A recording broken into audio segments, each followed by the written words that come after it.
now let's go straight to video. So as you guys can see, my eyebrow was already done off camera. If you're interested to know how I draw my eyebrow, just comment in the section below and it will be my pleasure to upload a detailed video on how I draw my eyebrow.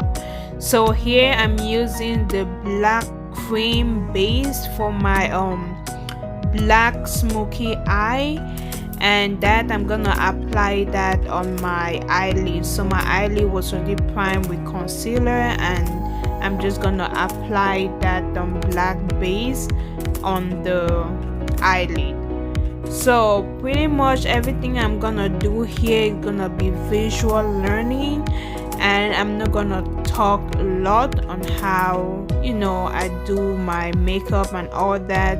You'll pretty much get it by watching it. Okay, if you have any question, any comment, please comment below at the comment section. Please don't forget to thumbs up if you like this video, subscribe for more content, and I'll see you all at the outro.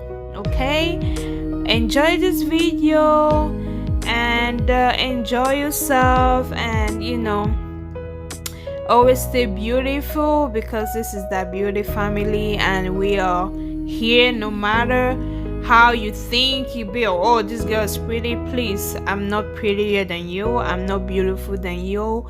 We all are beautiful in our own unique ways. So here is for everyone to, you know, feel comfortable. You learn, you have any questions, I'm here for you. You can contact me through my Instagram page. You can comment below and I'm here for you. Okay, so I'll just stop talking now and let you all enjoy this video. Okay, love you. Mwah!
you.